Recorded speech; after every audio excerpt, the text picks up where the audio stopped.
Okay, well, we're going to get going. I'm just going to do a quick rundown of who I show on the call, and then we'll hop into it. So this is Bill Kenny, and let's see, I know Danny's with us, Jen, Lisa, Roxanne, Lori, Annalise, Lucy, Nicole, Veronica, and Sherilyn. Is there anyone that I missed? If there is, they're on mute and we can't hear them. So, okay, well, let's hop into it. Let's see, why can't I advance my slides? Let's try, oops, now I went too far. Okay, so just to refresh, we're talking about the National Invention Convention, and our mission as an organization is to provide students with opportunities to develop creative problem solving and problem identification techniques through inventing, innovating, and entrepreneurial activities, leading to greater consideration of STEM careers in high school and college. So that's our framing for not just today, but our mission as we evolve and as we grow. And so we've got a robust agenda today. Some of the highlights are we're going to talk about New Year's resolution, and I'm interested in this too. This sounds like fun. We'll talk about some of the team updates from the steering committee, some logistic issues, some GoFundMe opportunities, some items related to video production, and then sales training. And there'll be certainly time for open questions. So make sure that you, if you don't ask your questions throughout, or there are other topics you want to get into, make sure that you bring those up in that time period. And then we'll talk about next actions, the next meeting date. You all should have just received, maybe an hour ago, an invitation to our next meeting. So you have the date. And if you didn't receive that, just let me know later on, and I'll make sure you get that. And I think that is it, and we can move forward. So New Year's resolution is, Danny, are you taking this one, or is Jen taking this? I'm going to go ahead and take this, but before I do that, I wanted to welcome Lucy to the steering committee. Lucy Howells with the Henry Ford Museum, which we all had a fabulous time at back in October. Lucy, you want to tell everybody a little bit about yourself? Not on mute? Or did we catch her running down to the bathroom to get some coffee or something?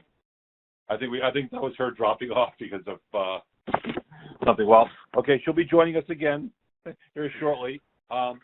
Lucy is the new head of educational initiatives for the Henry Ford, and she owns their curriculum and their education outreach efforts and all their school stuff.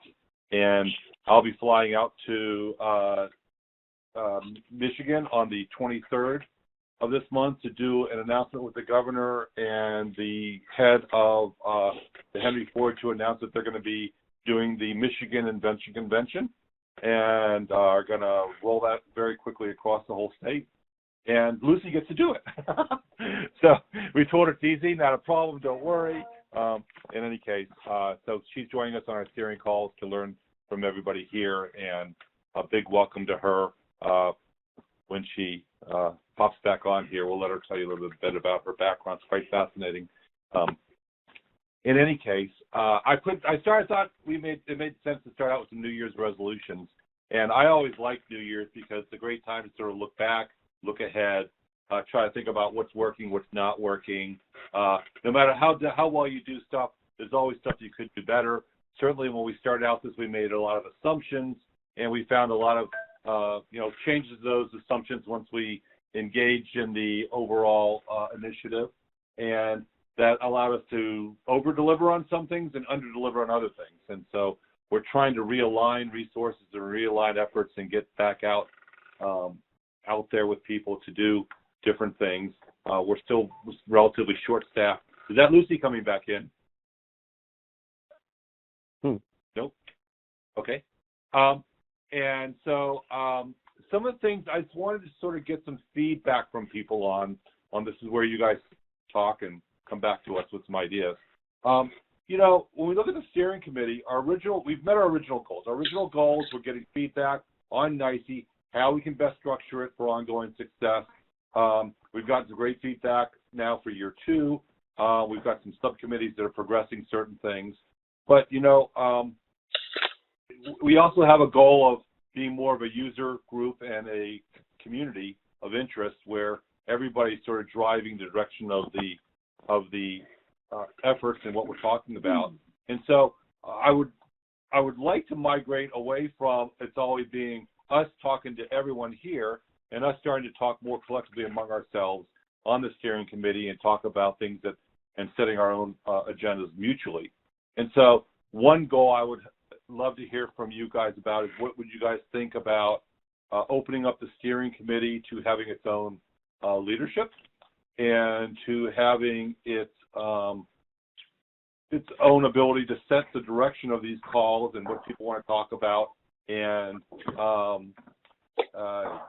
drive more. That way we're making it more relevant to what each of you are interested in hearing about. And so if you're listening to this on a recording, you can send us an email, but since those of you who are live here on the call, I'd love to hear your feedback about the steering committee and what you would like to get out of it going forward in the next year.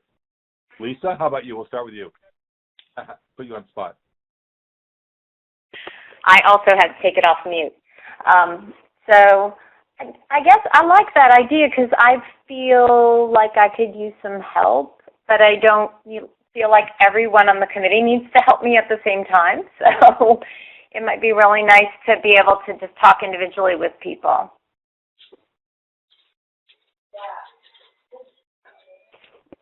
Other feedback?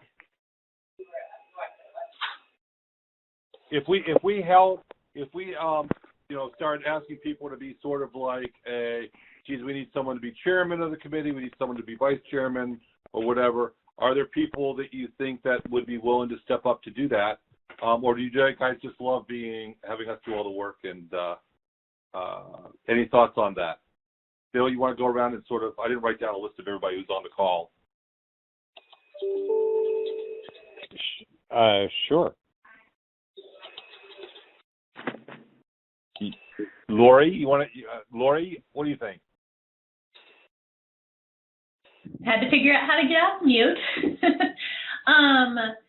I have been really impressed with the steering committee's work as a part of the National Invention Convention structure.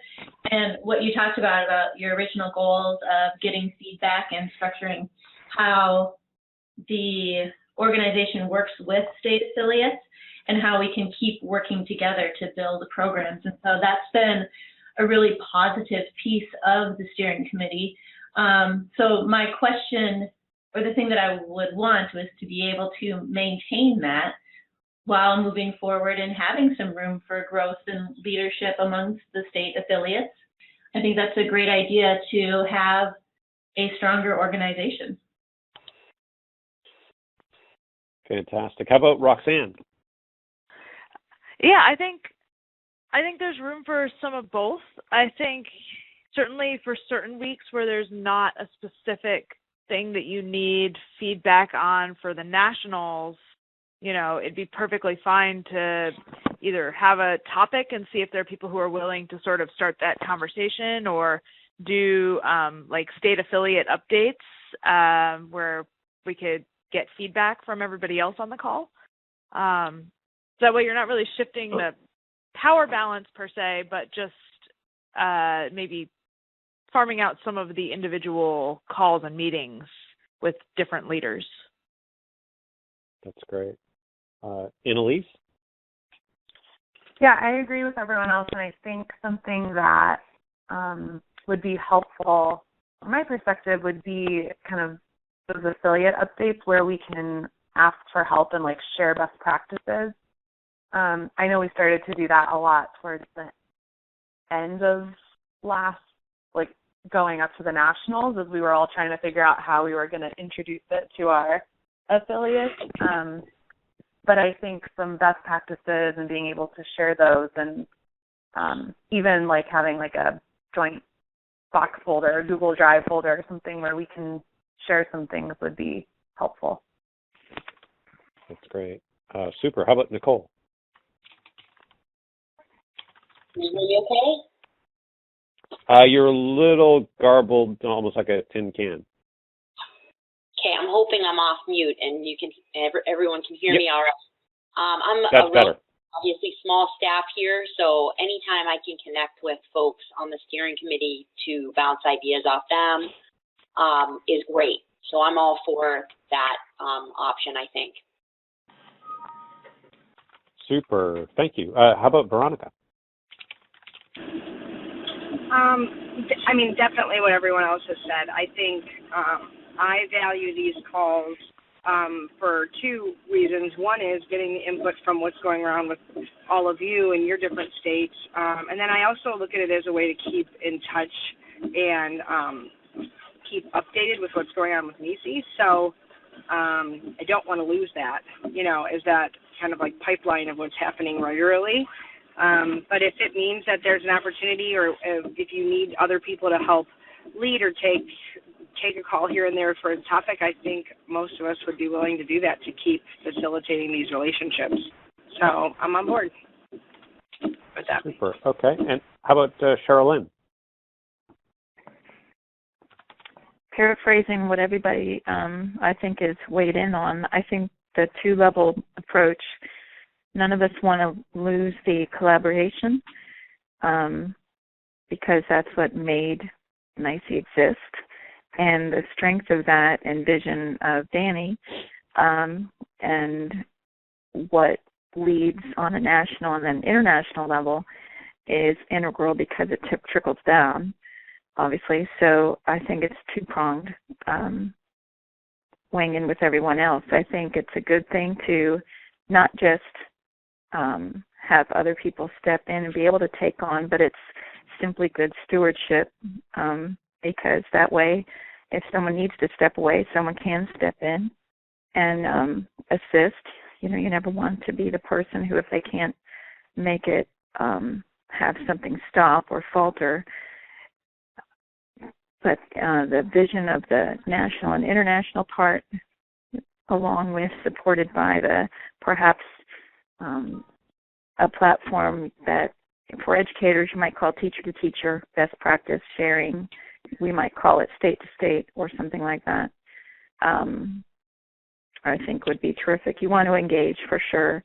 And I think everyone agrees that the initial mission and goals and everything is set and met by the original leadership, which is Danny and yourself and Helen in her time, et cetera. And then it is time to start rolling the wheel that you all have started by achieving the first national event. So I think it's both ways. Super. That's all great. That's all great. Yeah, great feedback. So, it's on the same lines. We've been having some good discussions with various people about regionalization structures. Thanks for those discussions. I still would like to reach out to Beth Brubaker sometime. I'm sure Beth will be listening to this. She's in class right now. But about some of her regional needs and interests. And but thank everyone for those conversations. But if any of you that I have not talked to have interest in being more than one state and more of a regional type of play, do give me a call and let me know so that I know to plan for that as we start to figure this bigger picture out. Systems, I'm curious, what are people using now to do registrations and take on any e-commerce? Does anybody have any sort of systematic system that they're using? We're talking to a number of vendors. I had a great partial conversation with Bill this morning. I've been talking with some other people and hope to have something to talk about in the next couple of 3 weeks. But is anybody using anything formal now? Roxanne, I know that you guys are using a mobile judging platform that you guys came up with. Still would love to talk to that guy. What else are people using in terms of tools outside of Excel or something like that? Anybody? Is everybody on paper? No. I mean, in the past I've used Google Forms, but I wouldn't call that an amazing tool. But right now for our registration, I have something that was built for my Georgia Tech website using whatever platform editor we have. So it's a little more robust. I can download a spreadsheet from whatever people put in, but I don't know how to describe what it is. It was built internally. Yeah, Janie, Okay. we use Google Forms for our parents to register their students, and then just use the Okay. spreadsheet that comes from that. Okay. Well, I'm going to have hopefully some really good news as we continue to build this out. I don't have anything to announce now, but I want to make sure that no one has some sort of lurking fantastic system that does like, oh my gosh, how did you not know about that? So, good to know. And then later on today, we're going to have a presentation from New Hampshire, from Nicole, about some of the things that they're doing to drive deployment with corporations and give great sponsorship opportunities, sponsor kits. Everybody has got all sorts of things that they're doing. Connecticut has got some great professional development that they've been offering up. I would love for us to start talking more about goods and services that we might offer between our regions to help each other out. And so if you have something that you think that other people would be interested in, let me know. We'll schedule some time on the call here for people to have that. Above all, I would like to schedule one-on-one discussions with everybody between now and the end of January to just better understand where you're at. You know, I did this about a year ago. I sort of update that, where you're at, what your goals are, figure out what your hot points are, how we can try to help, what we can do. Some people, it's easier to plan a solution for than others. Some I need to talk really soon to, like Veronica. I need to coordinate some calendaring with you. So let's try to make sure that we schedule something in the next couple of weeks to talk and do some planning. So, you know, usually I have a bunch of slides to talk about a bunch of things. I've got one slide today because basically end of last year I did mostly fundraising stuff, and then I took 2 weeks off and had this awesome trip to Scotland. So in any case, Bill, I'll let you go ahead and take this from here. Cool. All right. Oops. Let's see. I went one too far again. Okay. So we're going to go out to the different steering committee teams and get some updates. So let me pop into those slides. So the judging team has an update. We've updated the criteria. It's still the 4 main criteria. I think what we've really done is better defined those criteria, and obviously there's a lot of detail. It's going to be 4 slides. We'll share this with you all in an email so you can see it, and the website will be updated shortly, but it's the 4 criteria: process, solution, impact, and then presentation. And again, the focus is really about better defining these. So the final element that the judging team is working on, and we'll be having another meeting here in the next week or two, is working on the judging process and finalizing that so that we have as reliable and fair and informative process this year as we can possibly have. The next team, which I also have the pleasure of facilitating, is the at-large participation team, which is focused on attracting unaffiliated participants, and these may be folks that are not within your regions, aren't within your state, who want to participate. And we see this as part of the way that we'll enter new regions and new states and get them into the Invention Convention. So we've got a few milestones that we're working on. We're looking to get the website live with all the various support materials, really hopefully within the next week or two. That will include there's a 2-stage application process, which will be a pre-application, which is essentially really an intent to participate. That sort of clues us in that they're interested. And then we'll have a formal application process, which will be, it'll essentially be all the things that your inventors submit, and those will be judged, and they'll go through the same rubric and basically the same virtual judging process that will either qualify or disqualify them from being able to participate in nationals. And you can see the various timeline elements. We'll have an application close date at the end of March, and then we'll have rolling judging really beginning as soon as we get the applications up, and then we'll announce the participants by mid-April.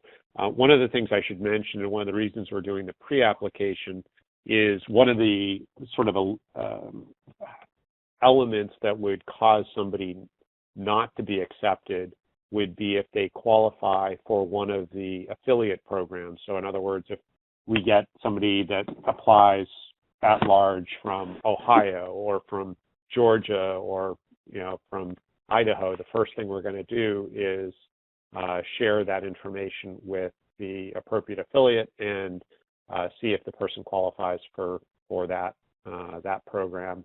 And assuming they do, then we'll defer them to that state or regional program. And that kind of gives a quick update on the two teams that I'm involved with. Does anyone have questions before we move on to the next? All right, cool. So to be clear, the at-large participation is not meant to be a second chance sweepstakes. If someone doesn't win at the Ohio finals, then they can't just go and say, well, I'm going to go ahead and apply to be at-large. That's not the point. The point of at-large is to allow everyone else to have a chance. Right. Next, the education components team. Lori, is this yours to update? Yes. So in thinking about New Year's resolutions, I think the educational components team, as facilitator, I need a resolution to get us moving on a couple of things. We haven't made progress on much since our last meeting, so we don't have any new deliverables to talk about.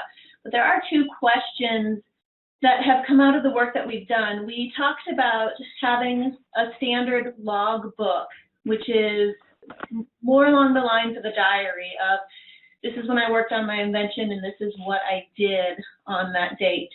And we talked about that will be a part of the judging process. And so the question I have for the group is, does that now fall under the purview of the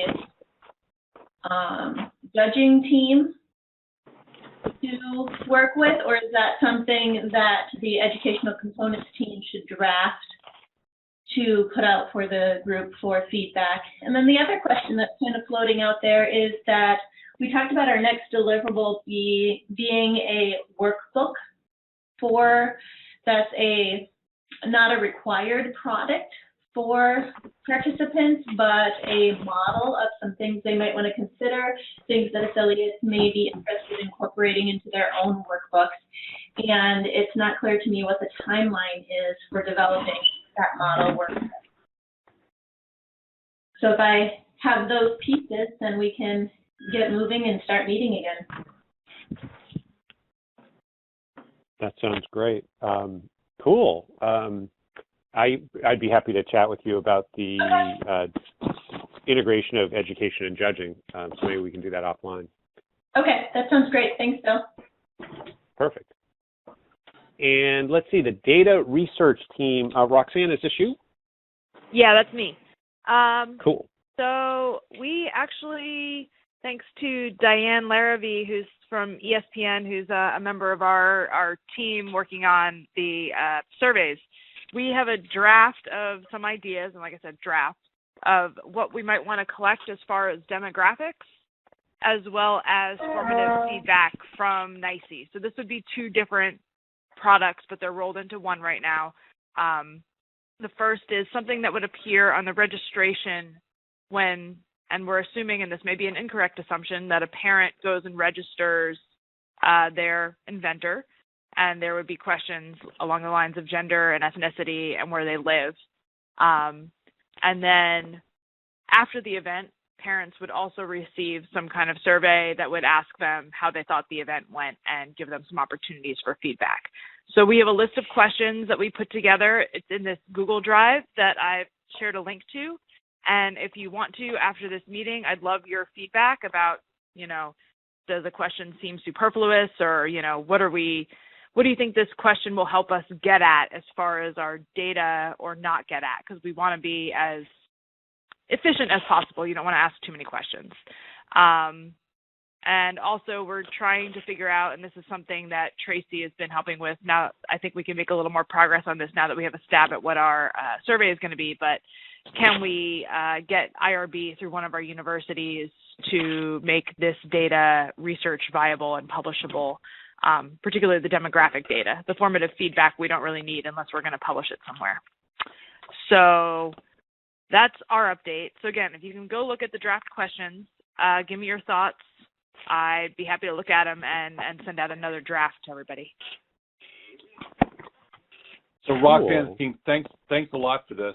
I've got, as Roxanne, you and I have been talking the past couple of days, but for the education of everybody else, we had one of our big sponsors come to us and really sort of ask us very pointedly, how do I know Invention education works?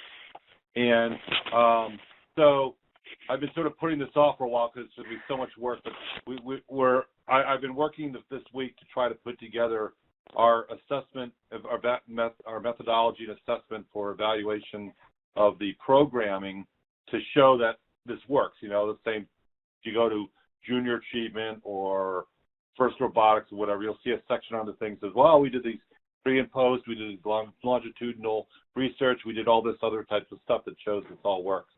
And so I'm trying to put together something that we can all use to give to a funder when they ask that question. So something that's a 2 or 3 pager that just summarizes, well, here's what we know today based on project-based learning research and Invention education research, et cetera. Here's sort of the state of all of that now, and then put together a series of initiatives working with universities that want to take part to try to do some studies that go and look at the efficacy of this. So I'm just trying to, I didn't have it all put together in time for this call, but for the next call, I'll sort of lay that out. But the big thing I would love to know right now is whether anybody has done any formal research outside of Roxanne. I know what she's done. And Connecticut Invention Convention, I know what they've done. They've actually done some pre and post analysis and some teacher surveying. Has anybody else done any formal research of the efficacy of their programs, working with an academic group to do formal type research? Lori, have you guys done anything out in Iowa around STEM Innovator or Biz Innovator? I think Don and Leslie's team definitely have research around STEM Innovator and Biz Innovator, because I believe that's a National Science Foundation funded project. I might be wrong about that funding source. But they do have a research agenda around that piece. And I can dig back into our archives and see when Invent Iowa was a much larger program, there may have been some research that was done around the program. There certainly are program evaluation pieces I can look up too. Okay. So anybody else? Veronica, did Ohio ever do anything? Sorry, trying to get off mute. We have not done a lot of extensive research at all. We did, pre and post surveys with our largest district, so we had a sample size of a few thousand. But I don't think, the outcomes have a lot of, you could poke a lot of holes in them. So I don't feel like we've done a lot by any means, but we're definitely open to taking part in it or helping to form that, because we get that question a lot, and I actually just got it again yesterday. So the stuff that you've done, could you, if you have it around, could you just send me anything that you may have done just so we can add it to the list? And we're just trying to compile. Well, I'm just trying to compile what everybody's done, so if we can put it together in some sort of neat document that at least it's something, right? So right now we got nothing to put on the table, even though we all know this. What the funder specifically said is that the data that Roxanne just went through here is all demographics and participation type of data. In terms of just here's the number of people taking part. And he said participation is not a sign that a program works. So no, this was not intended to be that at this point. Right, and so what we've got to do is try to say, okay, well, we know that. Here's what we got. It's pre and post. There's some stuff here, but, we're not saying this is a be-all and end-all, but and then here's our strategy for moving forward. So it's going to be a multi-year type of thing. Hopefully we can partner with some universities to get some NSF grants. We're happy to partner with anybody.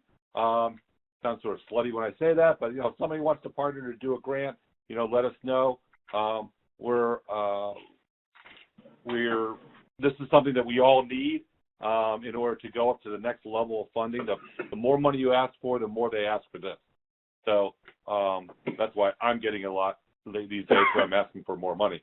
So in any event, what I also want to make sure of, Roxanne, is that I've been having some discussions here locally with the NEAC School of Education at the University of Connecticut, which historically has done some stuff for the Connecticut Invention Convention.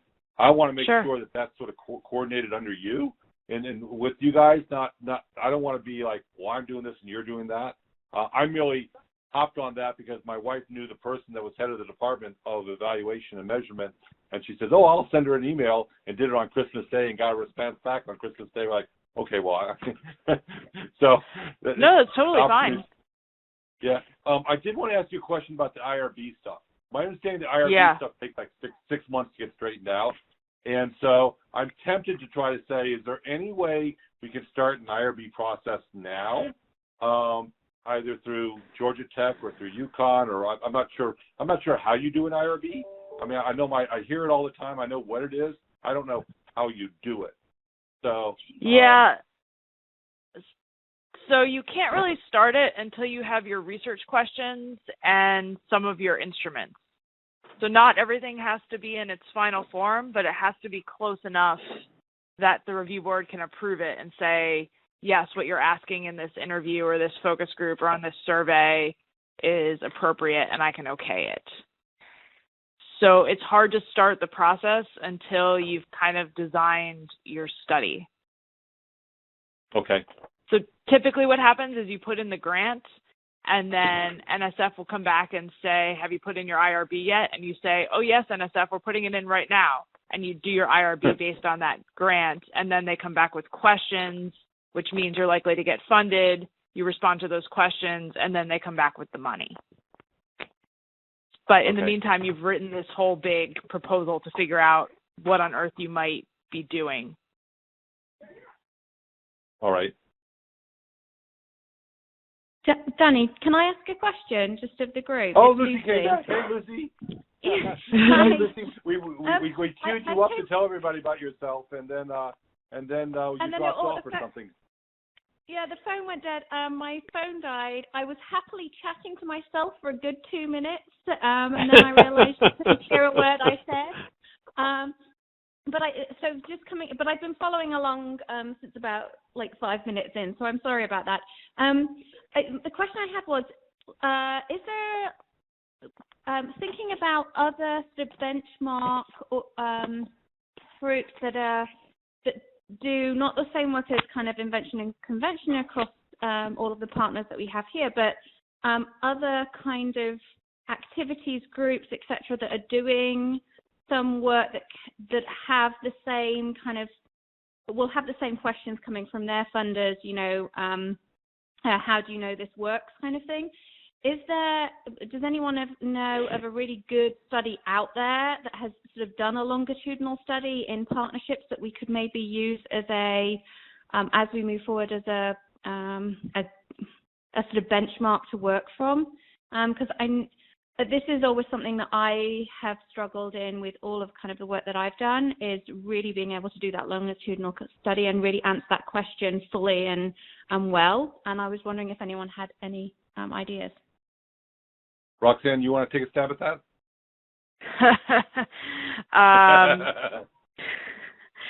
So, I mean, what I keep telling Danny, too, is this is a long process, and not even, from the point of you wake up one day and say, okay, I'm going to collect a bunch of data, and let's just say hypothetically you have the time and money to do that. A big part comes before that, which is what are you using to collect that data? And in order to answer that question, you have to answer the question of what do we think the students are actually learning?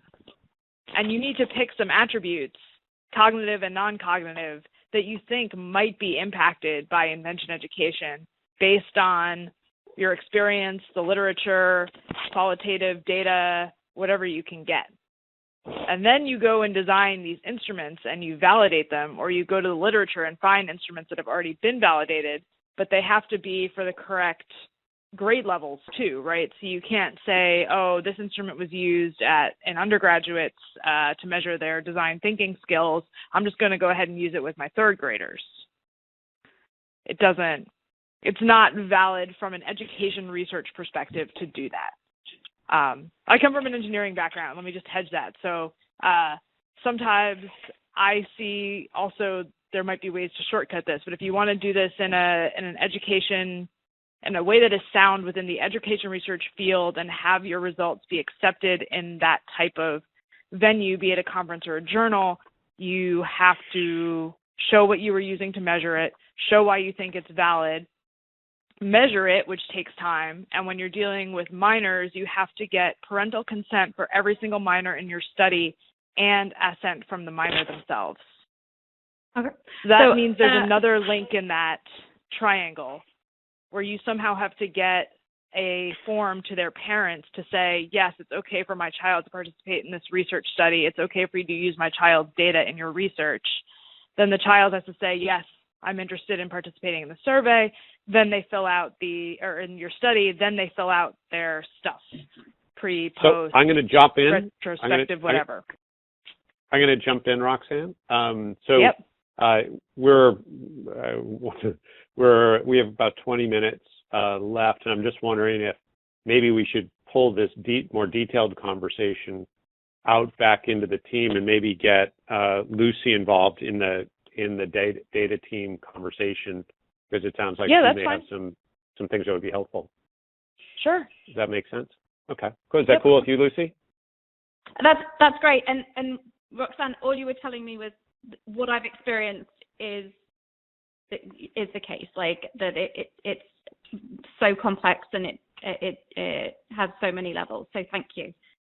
Yeah, sure. Super. I think the bottom line here is we're going to need to we need to organize ourselves well enough that we have to raise a ton of money. Because First Robotics is doing a longitudinal analysis right now, and Bill, I'll end right here. Doing right now, it's at least $500,000 to $1 million a year they're spending on that over 5 years. And what's really interesting about it is that for a group that talked about how much they're training kids, the results of the first 3 years came out, and they've had zero effect on developing 21st century skills with First Robotics. No different, which I think is amazing, and reflective of the fact that they've got no curriculum and they just let these mentor groups go off and do whatever they want. So the kids aren't learning the skills they need to learn, and I think that's pretty amazing. And so I think I would urge everybody I'll send out the link to go to the First Robotics site and look at that. So when someone brings up, well, we support robotics, say, yeah, but that's not helping any 21st century skills, and Invention education does. So putting ourselves in perspective is important, and that's one of my goals here. Jen? Cool. Well, with 18 minutes left, we have 141 days. So, Bill, I know you want to switch gears quickly, but I want to jump in and share one quick thing for folks so that I don't forget the idea, because I'm not on the research group, but there is the National Research Council has pulled together a couple of publications on informal science education. And I know Invention has some distinct characteristics from science, but that may be a big picture place to draw from about the importance of informal learning environments and the types of impacts they can have. And that may be able to answer some big picture questions that funders are looking at as far as what you can do in informal learning environments. So I'll send that link up to the group, but that's kind of the tie-in there that might help answer some of those questions. And now I'll stop talking. Awesome. That's super. That's awesome. All right, 141 days and counting. Jen, is this you? This is me, yes. So what feels like June so far away is there's snow on the ground. 141 days is not a lot of time, but a lot of details are coming together and wanted to update you all accordingly. Next. First, we've set up a STEMI PayPal account and have also registered it on their giving fund. And the cool thing about donations through the PayPal giving fund is that 100% of it goes to the charity. There is no PayPal fee associated with that. So I thought that was pretty cool and a good way, perhaps for some of our, if you don't have a GoFundMe campaign that you're using, but you have someone who wants to contribute on behalf of your students through a 501c3, this can be a portal to direct folks to. I would ask that you reach out to me before you share this, or if you have someone who's made a donation, just so I know who the funds are for. Next, please. Super. Yeah. And Bill, we're going to kind of tag team here a little bit. So one of the things we knew was a priority for us this year was all about that pre-event orientation. And as much as I had hoped that we'd have stuff out November, December, we're going to be looking at January and February and be pretty happy and know that for 2018, we're going to keep pushing it back earlier and earlier to get to that, October, November target. So to that end of helping with this pre-event orientation, Bill is creating some videos for it. Bill? Yeah, sure. So one of the things that we saw that was an opportunity from last year was really where we can better prepare the inventors and actually the parents and the affiliates for really taking advantage of the event. And ultimately, I think maybe one of the best examples of some of what we want to help manage and do better is standing in the back of the room on the last day at the end of the award ceremony. There were several young children that came out and were crying because they didn't win. And, I've seen this sort of happen in a variety of forms and a variety of types of events, not just with children, but also with adults. And so where we've found that we can really make a great difference is what we do up front. And so we're going to build into the schedule on Friday night a little bit of an orientation to sort of kick off the evening and the evening activities. And that's not really enough time. Ideally, this content would be embedded into the day on Friday, in which we'll have a better chance of doing in 2018. But so that means that we're going to want to provide you all and the parents with, and the students in advance with video orientation, so that, and really ultimately we want you all and the parents to be very much on the same page with us in terms of the event purpose and how the inventors can get the most out of it, and really to help them come with the sort of the right frame to not just perform well, but to really enjoy the process and to look at it as a really fantastic experience, whether they win or whether they don't get recognized in that way. Ultimately, we want to see that same high impact. So look for those materials. It's going to be, we're right now sort of drafting scripts and whatnot, but it'll be probably maybe 45 to 60 days, and we'll have those out ready for consumption. Great, thanks, Bill. One of the other things, as Bill was talking about judges earlier, also to not only do we want to orient the students, the parents, and the leaders, also want to do some pre-event orientation for our judges. So Bill will also be creating videos for those folks. And speaking of judges, we will be coming out with the virtual judge registration pretty soon, and that information, so as that comes available, please think about folks within your network who could be good virtual judges for us. We're looking to give each student multiple first round, online vettings, as well as we'll have the K through 2 that are virtual only, as well as the judging for the first round for the at-large students. So there'll be a lot more virtual judging pre-event. So we definitely need lots of folks from a lot of different disciplines to help us give a well-rounded perspective on what the students are inventing and presenting. So stay tuned for that. Other things in the works, we're in the process of refreshing the STEMI website for the NICE information, archiving 2016 and staging 2017 content, updating the FAQs and things of that nature. I'm pretty excited. I've connected with 2 different volunteers, one who will help me update the content and one who will actually help me do the work in WordPress. So very excited about that, as opposed to having to learn how to do and use yet another tool. We're continuing to create other communications materials, working out a plan for on-site volunteers. We know there's some stuff pre-event and post-event, so looking to organize that. Again, mentioned the recruiting of judges.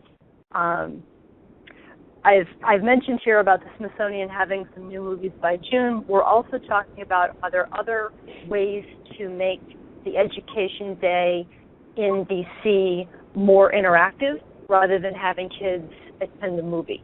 So kind of thinking about those alternatives, you know, is there some way to do some form of a scavenger hunt within one of the museums or something of that nature? If you have any ideas, please feel free to shoot them my way.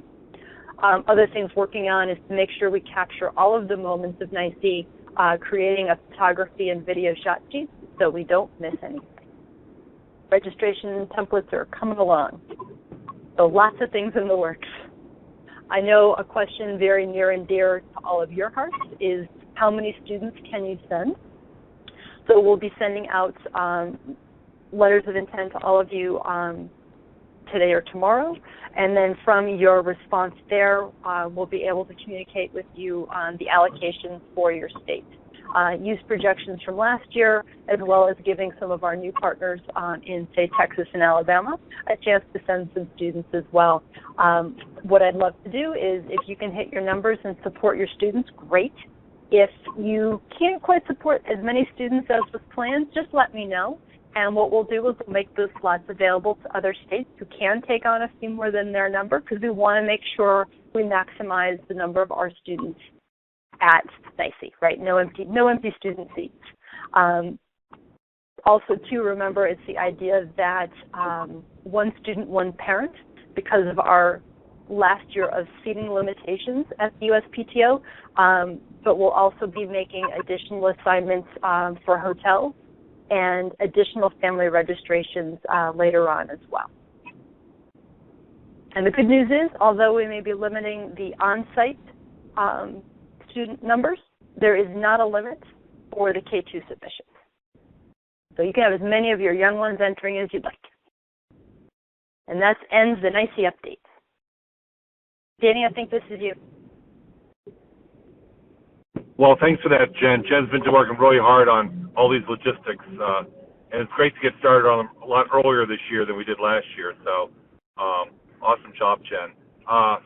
One of the things I just wanted to make sure we have an open dialogue about is that we're going to be transitioning from last year, where we funded a lot of the travel expenses, to this year where we're trying to really get the IP law industry to do a lot of that and to help support GoFundMe campaigns and other. So we really need to have a good open dialogue about how that is all going to happen. I know it's going to be hard for some of you guys to sort of say how many kids you can support or not support. If you have questions about that, pick up the phone, call us up. Let's start talking about it. We want everybody to be able to send as many kids as they can, as they want. And when we go to the Henry Ford in 2018, we aren't going to have these constraints.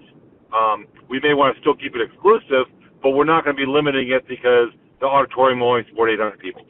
So this is a one-year issue in a lot of ways, and so we'll be having more to talk about the IP law stuff going forward, but I just don't have much to talk about today. So, Bill, what's on the screen right now? I'm sorry, I had to hop into my car to make a 5 p.m. appointment. Yeah, it was the affiliate support, the GoFundMe campaigns. Next is affiliate support, the goal of YIP growth for New Hampshire and northern New England? Yep, That's Nicole. Okay, so that's Nicole. Yeah, that's not me. How's that going? I didn't know I had another slide. So Sure. thank goodness. Okay. Okay. Can Nicole, you hear you're me on. okay? Yeah, can you hear me okay? Oh, We can hear you. That's Perfect. much better. I yes. decided to call in instead. I think using the phone is much clearer. So thank you for the opportunity to kind of talk a little bit about what we're doing in New Hampshire. To give you a sense, our program had about 32 schools participating, and really at that point we had a part-time director that was doing kind of limited outreach because obviously we didn't have the staffing power to have the program grow. But when I was hired on last year, one of the main goals we had for the program was growth. And so we really brainstormed ways in which we could do that, and some of the barriers that we were finding to schools actually participating. And I'm sure, as many of you know, the main barriers to schools kind of finding that champion at a school that is willing to take on the Invention program is really cost to hold their own Invention convention. At least in New Hampshire, that's been a challenge for our schools, our public schools. And then the time that it takes to kind of orchestrate both the implementation of the program on the education and teaching side, but then also the facilitation of the event itself, of hosting their own Invention convention. So with the idea of growth in mind, we really were thinking strategically about how we could spread the program and remove some of those barriers to school participation. And we came up with the concept of delivering kits to schools. So the kit, basically we call them YIP kits. They're Young Inventors Program kits. And the Young Inventors Program is the name of our program here in New Hampshire in northern New England. What we focused on in the kit was twofold. Really, it was both curricular materials, so it does contain a teacher's guide, but then the other major components are more logistics-driven for the Invention convention events at the schools. So included in the kits, we have anything from, the teacher's guide that has the curricular material to a gift card for purchase of display boards and name tags that are, laser printed for the teachers to easily have the students write their names on. So we wanted to kind of remove the time-intensive prep that comes along with the school Invention conventions. The kits themselves serve a classroom of 25 students, and we base that on the fact that each kit contains 25 Invention logs. So the teachers get kind of a hard colored copy of the Invention log that the students can use and the teachers can use in the classroom. And this is actually a live link to the contents of the YIP kit because there are lots of different components to it. We include everything for the teacher, even press information like how to give a letter to your administrator and what that should look like, how to reach out to local news affiliates and let those news stations know about your event, all of those kind of pieces that make the event kind of a time suck for teachers. And lastly, I think we found that the kits were helpful in terms of targeting potential sponsorship, both from a community standpoint and from industry. So if we had, for example, we have, for example, Velcro in one of our towns here in New Hampshire in Somersworth. And when Somersworth Schools signed on to do the Invention Convention, we had much more of a response from Velcro when we were able to say, would you consider sponsoring the kits for that particular school in your city or town? So the kits can be customized as far as sponsorship, meaning we put the logo on the front of the company's logo on the front of the kit, and then we include like sponsorship info, a certificate that says, you know, your YIP kit was sponsored by Kronos or sponsored by Fidelity, and so the company gets some recognition there. Basically, we've also had some outside organizations and schools request the kits as well, to purchase the kits as well. So we decided to start to charge the nonprofit rate for the kits. And so we provide kits for schools in our region, and then it's our job to get those sponsored in our area. But schools from outside the region, our region, have reached out and asked about purchasing the kits to make things logistically easier for them. And we've decided to, you know, offer the kits at a nonprofit rate of $250 per kit, which works out, if you consider the $25 gift card, it works out to be, you know, about $9 per student that is going to benefit from the Invention education being brought to the school. So all in all, you know, it's been a great incentive for us to be able to grow the program. Since we started offering the kits to schools, we've grown by, you know, 50%. So we have, you know, upwards to 65, 70 schools this year participating, which has really doubled our numbers quite a bit. So we wanted to, you know, offer those kits out there, put the idea out there to see if any affiliate programs might have interest, and to just field any questions that you all might have or any ideas you might have for, you know, how we could enhance the kits or make the kits more, you know, scalable, maybe on a national level. Nicole, what I'm going to suggest, just because we're running shy on time, is two things. One is, if you have a sort of information sheet about the kits and you can send it to me, this is Bill, I'll forward it out to everybody, and then they can contact you directly with any questions or suggestions, if that makes sense. That'll work perfect. And that link there, that the live link to contents, just gives you a little bit more detail as to what's in the kits. Oh, why not? I'll send that out in the next email then. Perfect. Okay, cool. Thank you so much. That was fantastic. No problem. Cool. So we're going to skip this. I was instructed by Jen that we can skip that one. And Jen, are you updating us on the sales training?